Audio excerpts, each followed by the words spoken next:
सत्यवती का जन्म। महाभारत में सत्यवती का जन्म एक दिव्य और अद्भुत कथा है, जो उनके जीवन की गहराई और महत्व को दर्शाता है। सत्यवती, जिन्हें मत्स्यगंधा के नाम से भी जाना जाता है, महर्षि वेद व्यास की माता थी। उनकी कहानी का आरंभ उनके अद्भुत और दिव्य उत्पत्ति से होता है। बहुत समय पहले एक अप्सरा अद्रिका को एक ऋषि द्वारा शापित कर मछली बना दिया गया था। वह यमुना नदी में रहती थी।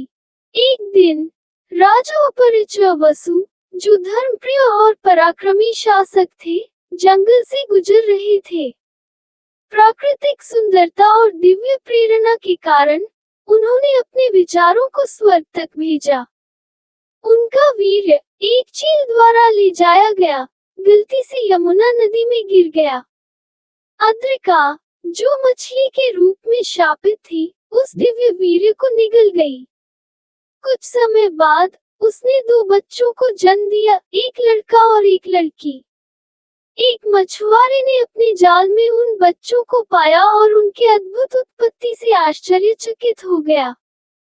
लड़के को राजमहल भेज दिया गया, जहां वह राजकुमार बना।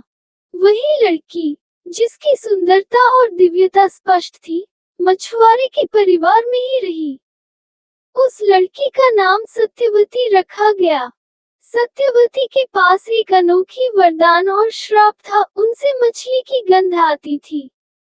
मछुआरे के घर में उनका पालन पोषण हुआ और वही उनका प्रारंभिक जीवन बीता।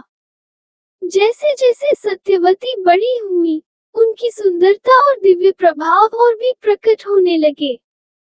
उन्हें नदी पार करने के लिए यात्रियों को नाव से ले जाने का काम सौंपा गया। इसी कार्य के दौरान उनकी मुलाकात महर्षि पराशर से हुई, जिसने उनके जीवन को हमेशा के लिए बदल दिया। महर्षि पराशर सत्यवती की सुंदरता से मोहित हो गए और उनके पास एक निवेदन लेकर आए। सत्यवती ने उनकी बात सुनने के बाद कुछ शर्तें रखी। उन्होंने कहा कि उनका ये कार्य उनकी प्रतिष्ठा को आंच नहीं पहुंचाएगा और उनकी मछली की गंध दिव्य सुगंध में बदल जाएगी। पराशर ऋषि ने अपनी तपस्या के बल से उनकी यह इच्छा पूरी कर दी।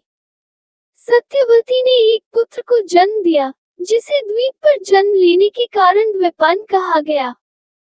यही पुत्र आगे चलकर वेद व्यास के नाम से प्रसिद्ध हुआ, जिन्होंने महाभारत की रचना की।